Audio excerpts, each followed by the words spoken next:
Hello मित्रों, आज આપણે યુવા ઉપનિષદ દ્વારા તાજેતરમાં બુક બહાર પાડવામાં આવેલી છે જનરલ નોલેજની અને આ ત્રીજું એડિશન છે 2025 નું. ખાસ કરીને ધ્યાનમાં રાખજો. જે વિદ્યાર્થી મિત્રો પાસે જૂની બુક છે એની જોડે કમ્પેર કરી લેજો, જેથી કરીને તમને ખ્યાલ આવે.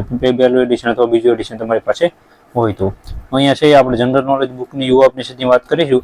આની પહેલા બીજી પણ આપણે પ્રકાશનની વર્લ્ડ બુકની એનો પણ રિવ્યુ ટૂંક સમયમાં આવી જશે, જેથી કરીને જે વિદ્યાર્થી મિત્રોને 2025માં જનરલ નોલેજની બેઝિક બુક લેવી હોય એને ખ્યાલ આવે. અહીંયા પહેલા હું તમને ઇન્ડેક્સ બતાવું, પછી આગળ અમુક ચેપ્ટરો બતાવી અથવા અમુક ટોપિક બતાવી તમને, અને છેલ્લે પ્રાઇસ પણ જણાવી દઈશ અને આ બુક કઈ જગ્યાએથી લેવી એ પણ તમને જણાવી દઈશ.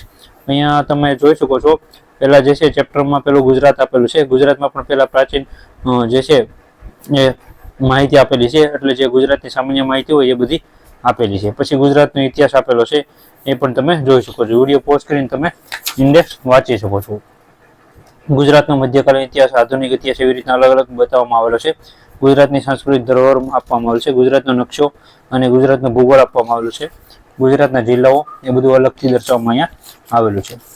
ઇન્ડેક્સ તમને એ માટે બતાવતો હોઉં છું જેથી કરીને તમને ખ્યાલ આવે કે કેવી કેવી માહિતી છે અથવા કયા કયા ટોપિક છે. ગુજરાતનું પ્રવાસન, ગુજરાતની અર્થવ્યવસ્થા, ગુજરાતનું સાહિત્ય, ગુજરાતના મહાનુભાવો, પછી ભારતનો સામાન્ય પરિચય આપેલો છે, ભારતનો ઇતિહાસ આપેલો છે, એ પણ અલગ અલગ કાળવાય છે. પ્રાચીન છે, મધ્યકાલીન છે, આધુનિક, એવી રીતના કાળ અલગ અલગ આપેલા છે. સાંસ્કૃતિક ધરોહર આપેલ છે, ભારતનો નકશો આપેલ છે, ભારતનો ભૂગોળ, ભારતનું પ્રવાસન, ભારતની અર્થવ્યવસ્થા, ભારતના મહાનુભાવો, બંધારણ અને પંચાયતી રાજ આપેલું છે, એ પણ તમે જોઈ શકો છો. કોમ્પ્યુટર આપેલું છે, સામાન્ય વિજ્ઞાન પણ આપેલું છે, અહીંયા તમે એ પણ જોઈ શકો છો. જે વિજ્ઞાન અને ટેકનોલોજી વિશે બેઝિક માહિતી બધી આપેલી છે. અને બીજી અહીં પર્યાવરણ વિશે, આર્થિક વ્યવસ્થાપન વિશે માહિતી આપેલી છે. વિશ્વમાં સામાન્ય પરિચય, ઇતિહાસ, ભૂગોળ, વિશ્વનો નકશો, વિશ્વનો ભૂગોળ. પછી બેઝિક માહિતી જેમ કે વિશ્વના મહાનુભાવો, રમતગમત, પછી પુરસ્કારો, આંતરરાષ્ટ્રીય સંસ્થાઓ, અગત્યના દિવસો, પુસ્તકો, અગત્યના ટૂંકા શબ્દો, પછી પદાધિકારો અને વર્તમાન પ્રભાવ. આવી રીતના આ બુક બનાવવામાં આવેલી છે. ઇન્ડેક્સ તમને આખી બતાવી તમને ખ્યાલ આવશે. હવે અમુક તમને ચેપ્ટર બતાવું એટલે તમને વધારે ખ્યાલ આવશે કે આમાં કેવી રીતે માહિતી દર્શાવવામાં આવેલી છે.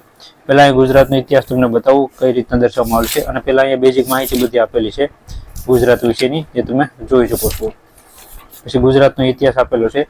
હવે ઘણા વિદ્યાર્થી મિત્રો પાસે ઓલરેડી અત્યારે જનરલ નોલેજની બીજી કોઈ પણ પ્રકારની બુક હશે, અને જો તમે 2025માં લીધેલી હોય ને તો આ બુક તમારે લેવાની જરૂર નથી, કારણ કે આમાં કરંટ અફેર અપડેટ થતું હોય છે અને અમુક ટોપિક અપડેટ થતા હોય છે. જો તમે 2025માં જનરલ નોલેજની બુક લીધી હોય તો તમારે લેવાની જરૂર નથી. આ તો આપણી ચેનલમાં નવી બુક આવતી હોય છે એટલે બધાને આપણે રિવ્યુ કરતા હોય છે, જેથી કરીને જે વિદ્યાર્થી મિત્રો નવા છે કે જેને બુક લેવી હોય તેને ખ્યાલ આવે કઈ નવું બુક અપડેટ માર્કેટમાં છે તો એ લઈ શકે. આવી રીતના અહીંયા ગુજરાતનો ઇતિહાસ દર્શાવવામાં આવેલો છે. અને તમારી પાસે જો અલગ અલગ પ્રકારની બુક હોય, અથવા તમને એમ લાગે મારી પાસે ગુજરાતની બુક છે, ગુજરાતનો ભૂગોળ છે, પછી ભારતનું બંધારણ છે, ગુજરાત વિશે માહિતી છે, આવી રીતના અલગ અલગ માહિતી હોય તો પણ તમે આ બુક ન લઈ શકો, કારણ કે એ બધા ટોપિકને અલગ કરીને એક બુક બનાવવામાં આવતી હોય છે. તો તમારે બુક ન લેવી તમે લઈ શકો છો. અને જે વિદ્યાર્થી મિત્રો ક્લાસ 3ની તૈયારી કરે છે, જેમ કે સબ્જેક્ટ આવતી હોય સ્ટાફ નર્સની, MPSW, FSW, પછી લેબ ટેકનિશિયન, લેબોરેટરી આસિસ્ટન્ટ, તો એ બધા વિદ્યાર્થી મિત્રો જીકેના ટોપિક હોય છે તો એ આમાંથી કવર સારા એવા થઈ જાય. ઇતિહાસ, ભૂગોળ, એ બધા આમાંથી બંધારણ, બધા ટોપિક આમાંથી કવર થઈ જશે, એટલે એ લોકો આ બુક લઈ શકે છે. અહીંયા ગુજરાતના જિલ્લાઓ આપેલા છે, એ પણ તમને બતાવો. આણંદ જિલ્લો આપેલો છે, એની કેટલી માહિતી દર્શાવવામાં આવેલી છે. પંચમહાલ જિલ્લો, એની માહિતી દર્શાવવામાં આવેલી છે. દાહોદ જિલ્લો, તો એની માહિતી દર્શાવેલી છે. પછી બીજો ટોપિક પણ તમને બતાવો. અહીંયા તમે જે છે ગુજરાતનું પ્રવાસન આપેલું છે, ગુજરાતના મહાનુભાવો વિશે માહિતી આપેલી છે, ગુજરાતના ફિલ્મ કલાકારો કયા છે, સંતો અને સમાજસેવકો વિશે માહિતી આપેલી છે. અહીંયા તમે અલગ અલગ આપણે જે ટોપિક છે બધા તમને બતાવું છું, જેથી તમને ખ્યાલ આવે. પછી ભારતનો, તો ભારતમાં પણ તમને બેઝિક સામાન્ય પરિચય ભારતનો આપેલો છે. ભારતના પ્રથમ વ્યક્તિઓ, પ્રથમ મહિલાઓ, વ્યક્તિઓનું ઉપનામ, ભારતમાં પ્રથમ, ભારતમાં સૌથી મોટું, પછી પૌરાણિક સંસ્કૃતિ, ભારતની મહત્વની ફિલ્મો, આવી રીતના બેઝિક જીકે માહિતી આપેલું છે. પછી અહીંયા સાંસ્કૃતિક વારસો પણ આપેલો છે ભારતનો. એમાં પહેલા તમે એ પણ જોઈ શકો છો ભારતની નાટ્યકળા, એના વિશે માહિતી આપેલી છે. લોકવાદ્યો અને લોકસંગીત વિશે માહિતી આપેલી છે. ચિત્રકળા અને ભરતકામ, જે આપણા ક્લાસ 3 લગતું છે એટલી બેઝિક માહિતી બધી આમાં કવર કરવામાં આવતી હોય છે. તો એક આ સારી બુક તમે કહી શકો છો. જો તમારે જનરલ નોલેજ માટે બુક લેવી હોય તો આ તમે લઈ શકો છો. ભારતની ભૂગોળ આપેલી છે, એમાંથી અમુક માહિતી માટે તમને બતાવું છું જેથી તમને ખ્યાલ આવે. આવી રીતના ભારતનું ભૂગોળ પણ અહીંયા દર્શાવવામાં આવેલું છે આ બુકમાં. પછી બીજો એક ટોપિક બતાવું, બંધારણ અને પંચાયતી રાજ પણ અહીંયા આપેલું છે, તો એ તમને પણ બતાવો એટલે ખ્યાલ આવે. જેમ કે ઉપરાષ્ટ્રપતિની માહિતી એટલી આપેલી છે, વડાપ્રધાન મંત્રી પરિષદની માહિતી આપેલી છે, એ સારી એવી માહિતી અહીં બધી કવર કરેલી છે. ક્લાસ 3 ને લગતી સારી એવી માહિતી બધી કવર કરેલી છે. વિશ્વ ઇતિહાસ, તો વિશ્વ ઇતિહાસ આપેલું છે એ તમે જોઈ શકો છો. પછી સામાન્ય ભૂગોળ, તો એની માહિતી અહીં આપવામાં આવેલી છે. ત્રણેય વિષયની સામાન્ય ભૂગોળના એ બધી માહિતી દર્શાવવામાં આવેલી છે. વિશ્વ ભૂગોળ વિશે માહિતી આપેલી છે, એ પણ તમે જોઈ શકો છો. આવી રીતના આખી બુક બનાવવામાં આવેલી છે. અહીંયા આખી બુક તો તમને નહીં બતાવું, પણ તમને એટલા ચેપ્ટર બતાવે એટલે તમને ખ્યાલ આવી ગયો છે.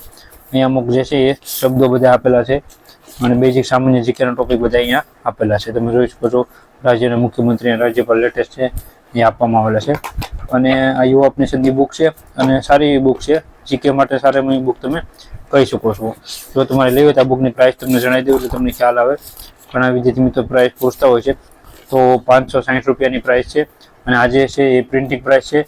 તમે નીચે કોન્ટેક્ટ નંબર આપેલો ત્યાં તમે ફોન કરી શકો છો, અથવા અહીંયા તમને ઉપર ફ્લિપકાર્ટની લિંક બતાતી છે ત્યાં તમે ક્લિક કરશો, અથવા તમે આપણું પ્લે સ્ટોર છે એમાં સ્ટોરમાં જઈને યુટ્યુબ ચેનલમાં જઈને સ્ટોરમાં જશો તો પણ તમને આ બુક ત્યાં મળી જશે. બીજી અલગ અલગ બુકો પણ ત્યાં અવેલેબલ છે. ત્યાં તમે જોઈને બધાની પ્રાઇસ પણ જોઈ શકો. એનસીઆરટીની આખી બુકનું બધું લિસ્ટ મૂકેલું છે, તો ત્યાં જઈને તમે એ પણ જોઈ શકો છો. એમાંથી પણ તમારે જે બુક ખરીદવી હોય એ ખરીદી શકો છો. અને જનરલ નોલેજની આવી એક બુક છે. મારા મતલબ જો તમારી પાસે કોઈ પણ બુક ન હોય તો આ બુક તમે લઈ શકો છો. વર્લ્ડ ઇન બોક્સની આવે છે, એ પણ સારી છે, એ પણ તમે લઈ શકો છો. જો તમારી પાસે વર્લ્ડ ઇન બોક્સની બુક હોય તો આ બુક તમારે લેવાની જરૂર નથી, કારણ કે એમાં બંનેમાં કન્ટેન્ટ સમાન જ છે, એટલો બધો કંઈ ફેર નથી. પણ તમારે જો યુવા અપનિષદ તમે મટીરિયલ વાંચતા હો, તમને એમ લાગે યુવા અપનિષદ સારું છે, તો જીકે માટે આ બુક સારી છે 2025ની.